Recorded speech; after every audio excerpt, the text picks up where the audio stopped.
El cava es un vino de momentos. Siempre que relacionamos algo con un momento especial, muchas veces hay un cava presente, ¿no? Y la vida pues, está hecha de momentos.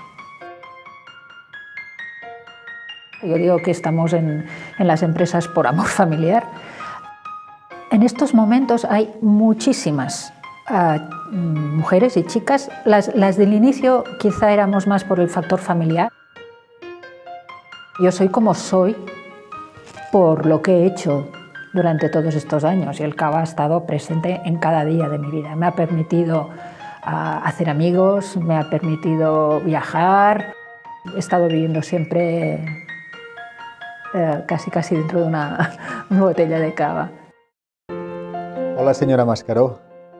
Muchas gracias por recibirnos en su cava y en su casa también, porque esto es la parte de debajo de la bodega, pero creo que cuando usted nació su familia ya vivía en esta casa, ¿no?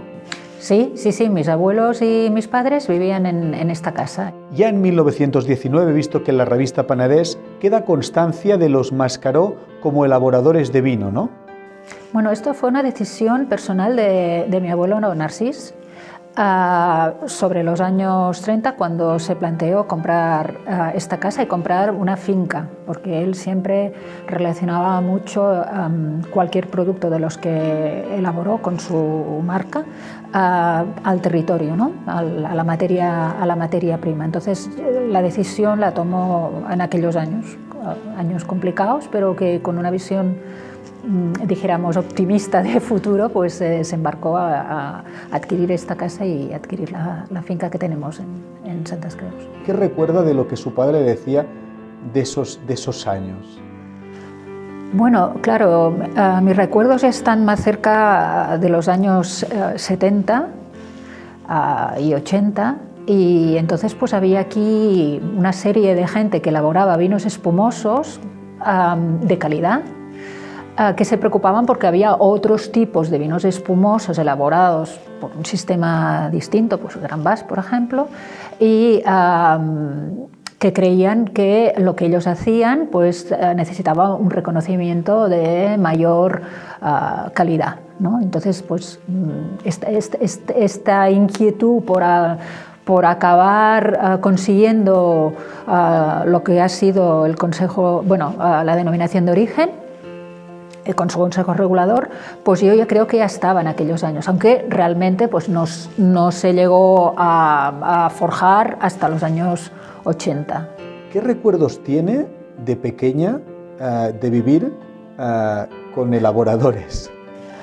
Pues bueno, pues es que es algo tan cotidiano y tan normal. Yo bajaba a llevarle la comida a mi padre, se venía del colegio y estaban embotellando, y lo ves como algo pues muy normal. O sea, yo no vivía eso como nada diferente. Usted debió ser de las pocas mujeres que había, ¿no? Había alguna más,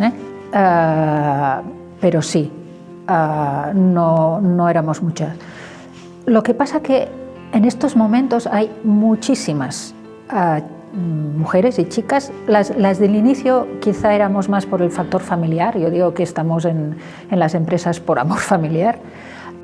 En los primeros momentos, pues las que estábamos, que hay alguna incluso mayor que yo, era porque estabas dentro de la familia. Pero hoy en día hay chicas en exportación, periodistas, sumillers, bueno, técnica, enólogas, muchísimas, viticultoras, y ahora estamos muy presentes en el sector. ¿Fue difícil al principio? No he tenido. Sinceramente, me he sentido siempre querida, respetada por proveedores, por clientes y por los compañeros del sector. Aún hoy, cuando ustedes trabajan y elaboran, ¿también lo hace sintiendo esta misma pasión? Bueno, yo, si te digo la verdad, cada año, antes de empezar el tiraje, me pongo nerviosa. ¿Por qué? Porque, no sé, es una cosa pues, que tienes que preparar, tal, no sé qué, que todo vaya bien, tal. O sea, continúo sintiendo esa emoción. Lo vivo siempre como con la ilusión de empezar el colegio. No como diciendo, uy, ahora esto. No, me hace como, aún lo mantengo. ¿Y piensa en lo que haría su abuelo o haría su padre si estuviera en su mismo papel? ¿En que tal vez ellos también hubieran tenido estos nervios igual? Pues probablemente. A ver, yo, bueno, quizá entramos en un tema más personal, pero sí sentí la presión de cuando mi padre empezó a tener problemas y yo ya llevaba la elaboración del cava, pero sí que he sentido la presión de estar a la altura. Yo he querido que el cliente no encontrara diferencias, que viera que hay el mismo mimo, el mismo afán. Mi padre fue muy creativo y elaboró muchos productos. He intentado a mi manera también hacer cosas a mi estilo dentro de la personalidad familiar. Y sí, sientes la presión de hacer bien las cosas, porque dejaron el listón alto y tienes que estar ahí.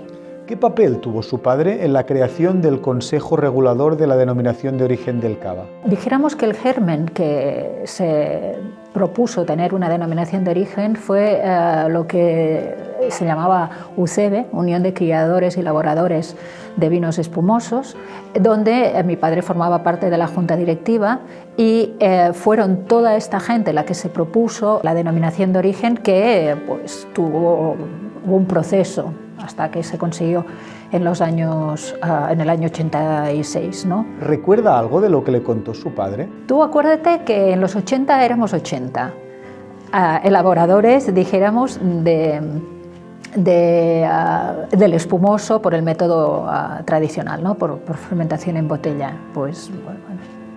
En los 80 éramos 80, sí. Es una gran frase para entender lo que éramos entonces y lo que somos ahora, que creo que es más del triple. Sí, yo creo que estamos ahora en 270 y algo elaboradores. ¿Cree que este paso, sobre todo en cantidad, además de en calidad, es porque se ha hecho un buen trabajo? Hombre, yo creo que esto es evidente. La gente va a donde cree que hay posibilidades, un poco también aquellos, dijéramos, segunda generación de pioneros de los años 40 y 50, de volver a reiniciar la actividad económica después de la guerra.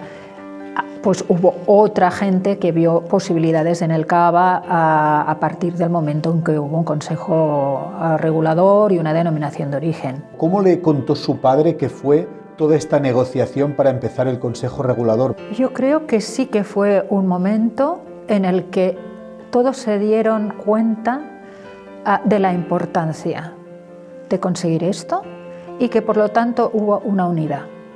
Si no hay un cierto consenso en un camino, no se consiguen los resultados y sobre todo pues fueron todos a una, lo que demuestra que la unión hace la fuerza.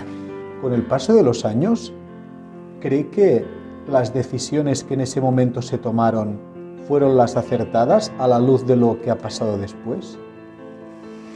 Bueno, todo depende de las circunstancias. Yo creo que se tomaron las decisiones que se pudieron tomar, quizá, en vías de conseguir algo.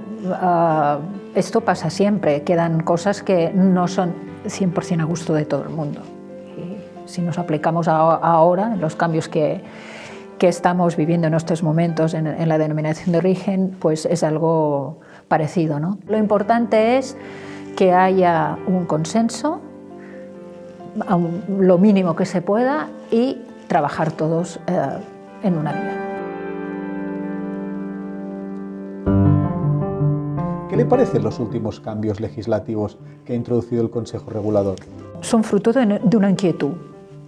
Entonces, por lo tanto, es bueno dar salida a estas inquietudes en un sector que ha obtenido unos muy buenos resultados durante estos 35 años, que evidentemente nos pone un corsé.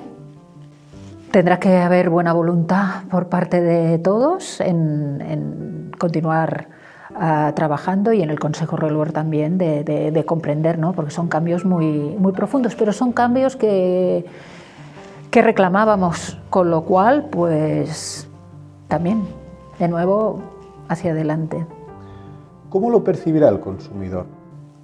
Esa es una labor que tenemos que hacer entre todos y en la que nos tiene que apoyar mucho el Consejo Regulador, porque quizá cosas que han sido preocupantes para nosotros, para el consumidor, quizá no es tan preocupante, ¿no? Pero tenemos que explicar por qué es importante la zona, por qué es importante las variedades, por qué es importante más o menos crianza, dependiendo del tipo de cava. Tendremos que explicar todo esto. ¿Qué papel cree que tiene el cava en el mundo hoy en día? Pues un papel importante, porque la gente quiere celebrar cosas y quiere tener nuevas ilusiones, nuevas expectativas, y en todos esos momentos pues abrimos una botella de cava. Entonces nuestro papel es muy importante, es un papel de alegría, pero también yo siempre digo que el cava es un vino de momentos. Siempre que relacionamos algo con un momento especial, muchas veces hay un cava presente, ¿no? Y la vida pues, está hecha de momentos. ¿Cuál cree que son ustedes los desafíos que se enfrenta el cava hoy en día? Bueno, pues a un mundo muy cambiante. Yo creo que es importante recordar que estamos en una situación que hace un año nadie tenía previsto en ningún momento, que estamos cambiando sobre la marcha, donde van a cambiar las formas de relacionarse las personas, las formas de comunicarse, los gustos de las personas, las formas de celebración y el cava, que siempre va a estar ahí presente, porque siempre habrá momentos, tendrá que saber convivir con estas nuevas formas y estos nuevos tipos de consumidores. Esto no debemos olvidar que al final de todo está el consumidor. No es que tengamos que hacerlo todo según lo que él quiera, porque nosotros somos como somos, pero no perderlo de vista. Es una pregunta muy complicada, tal vez la más complicada, pero ¿qué cree usted que quiere el consumidor, que quiere celebrar momentos? Ya le he dicho que era difícil. Sí, esta es para nota. Esta es la grandeza del cava, que dentro de este corsé que nos ponemos como denominación de origen, caben muchos tipos de cavas diferentes, que claro, no te sé decir ya lo que va a querer el señor al final, pero que permite esto. Y esto es una gran versatilidad que tiene nuestro producto. Cuando se refiere a lo de corsé, ¿es algo que tiene cosas buenas y cosas que no lo son tanto? Nos sentimos un poco preocupados, ¿no? Son muchas cosas, son muchos cambios, bajadas de rendimiento, más años 10 años de viña como mínimo para hacer cavas de guarda, que todo esto pues son cosas que no teníamos hasta ahora. Muchos no piensan que a lo mejor tampoco es necesario llegar a tanto. Creo que no sabemos cómo aún andar con todo esto. Nos preocupamos, pero nos preocupamos porque somos responsables, porque nos gusta lo que hacemos, queremos hacerlo bien y por esto, como técnicos, estamos preocupados, ¿vale? Y a lo mejor he dicho la palabra corsé porque, bueno, no lo deja de serlo, ¿no? Esto nos tendremos que adaptar. Acabo con la pregunta más fácil que se le puede hacer. Antes me la ha medio respondido, pero señora Mascaró, ¿qué es para usted el cava? Pues también la encuentro difícil. ¿Sí? A ver, el cava, bueno, ¿cómo decirte? Yo soy como soy por lo que he hecho durante todos estos años y el cava ha estado presente en cada día de mi vida. Me ha permitido hacer amigos, me ha permitido viajar, o sea, no sé, he estado viviendo siempre casi dentro de una botella de cava.